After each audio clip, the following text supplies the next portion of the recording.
Assalamualaikum warahmatullahi wabarakatuh. Allahumma sholli ala Sayyidina Muhammad wa ala ali Sayyidina Muhammad. Pemirsa yang dirahmati Allah, marilah kita simak ceramah dari Ustadz Adi Hidayat dengan tema Jangan bawa urusan dunia ke dalam sholat. Sebelumnya marilah kita perbanyak sholawat minimal 1000 kali sehari, agar hidup kita penuh barokah dan mendapatkan syafaat kelak. Marilah kita doakan agar Ustadz Adi Hidayat sekeluarga diberikan kesehatan dan kebahagiaan dunia dan akhirat. Amin ya robbal alamin. Ingat ini ya, ingat itu ya. Jadi kalau sebelum takbir, kita bisa merasa fokus. Gak ingat apapun, siap sholat saja. Saya tahu kapan itu harus diamputasi. Lakukan ketika saya sholat. Buang urusan dunia ke belakang. Jadi kalau mau sholat, dunia jangan bawa-bawa, buang ke belakang. Dan pada saat yang sama merasakan bagaimana aku kalau diwafatkan dalam keadaan sombong dan agung itu. Muncullah kepasrahan. Itulah sholat yang ideal.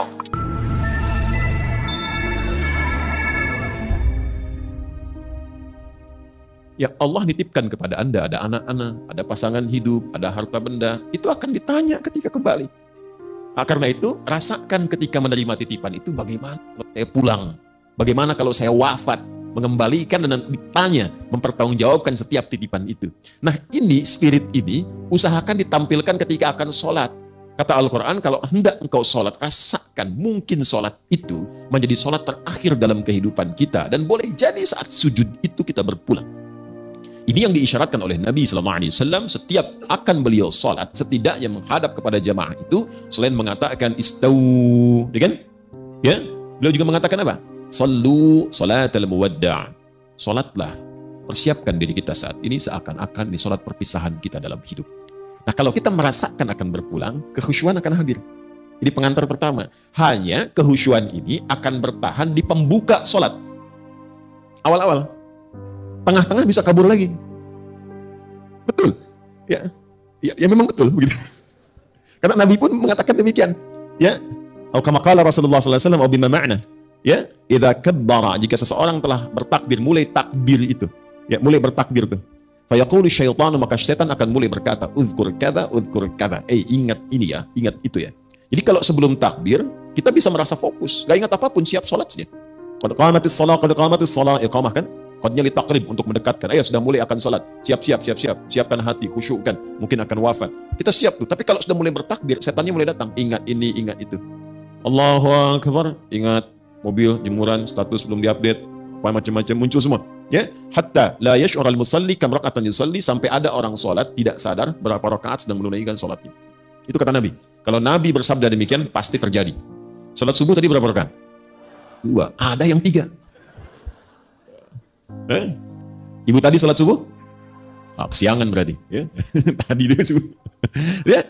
Ada yang 3, padahal cuma 2. Maka untuk bisa mengurangi itu dan bisa menepikan hal yang mengganggu supaya bisa fokus dalam sholat, salah satunya apa? Salah satunya adalah mencoba mempelajari, memahami bacaan-bacaan yang dibaca dalam sholat. Itu isyaratnya ada di Quran surah ke-29 ayat 45. Utlu ma uhiya ilaika minal kitab wa aqimis shalah.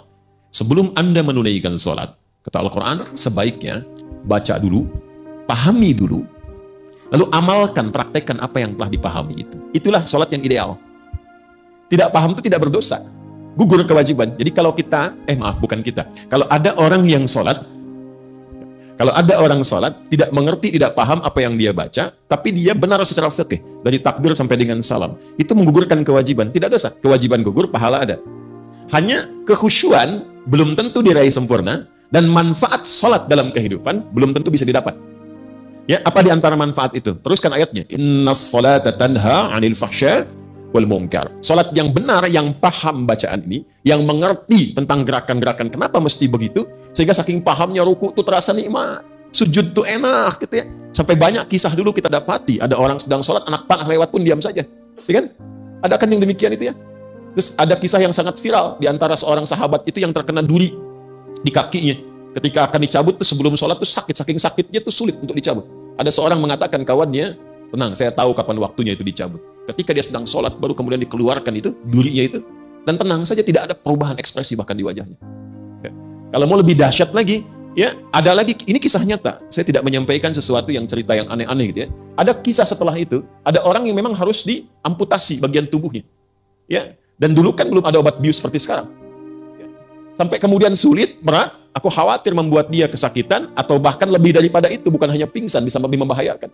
Tapi apa jawabnya? Dia sampaikan kepada dokternya, saya tahu kapan itu harus diamputasi, lakukan ketika saya sholat, katanya.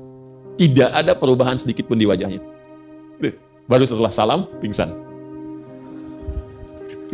Setelah salam, pingsan. Tapi itulah sholat orang-orang dulu, kualitasnya demikian. Jadi ia mengerti apa yang ia bacakan. Bahkan baru takbir pun sudah ada getaran pada jiwanya. Itu sudah takut. Saya kan dulu pernah ajarkan di sini kan. Jadi begitu tangan mengangkat itu begini, tangan mengangkat, ini kan ada ulama yang menyebutkan di Asrarus Salah, ada kitab namanya Asrarus Salah. Ada lagi Nadharat fi Ma'anis Salah. Di kitab-kitab dari kalangan salaf-salaf dulu, termasuk yang kontemporer, mengangkat begini itu sebenarnya ada dua makna. Ya, satu, buang urusan dunia ke belakang. Jadi kalau mau sholat, dunia jangan bawa-bawa, buang ke belakang. Jangan dibawa. Yang membuat seseorang tidak khusyuk itu ketika sholat, dunia masih dibawa. Itu poinnya. Yang kedua, kepasrahan kepada Allah. Pasrah. Ini yang dimaksud tadi, wa inna ilaihi rajiun. Begitu lisan mengucapkan Allahu Akbar, dunia kecil semua, hanya Allah sekarang yang agung. Ya, tapi itu secara hikmah, kalau paham makna, itu dalam ke hatinya. Ya Allah, aku berikrar Engkau yang paling agung, paling besar, paling hebat. Tapi bahkan sebelum sholat pun, kadang aku membawa kebesaran dalam kehidupan. Merasa lebih hebat dibanding orang lain. Ilmu yang paling tinggi, harta yang paling banyak, kedudukan yang paling berpangkat. Itu hal demikian. Dan pada saat yang sama merasakan bagaimana aku kalau diwafatkan dalam keadaan sombong dan agung itu. Muncullah kepasrahan. Disitulah kemudian dia berkata, Allahumma ba'id baini wa baina khataaya. Ya kecilnya pengakuan. Itu kalau paham begitu. Ya Allah, aku akui, aku tuh banyak dosanya. Ya. Namun aku juga menyadari, Engkau pemaaf yang tiada batas bagi rahmatmu. Maka aku mohon ya Allah, pisahkan aku dan jauhkan dari kesalahan yang aku perbuat. Seperti Engkau jauhkan timur dan barat yang tidak pernah menyatu. Jangan buka itu lagi di hari kiamat. Aku taubat sekarang. Kalau di hari kiamat dikatakan, "Faman ya'mal mithqala dzarratin khairan yarah wa man ya'mal mithqala dzarratin syarran yarah." Yang kecil sekecil apapun dibuka, baik ataupun buruk.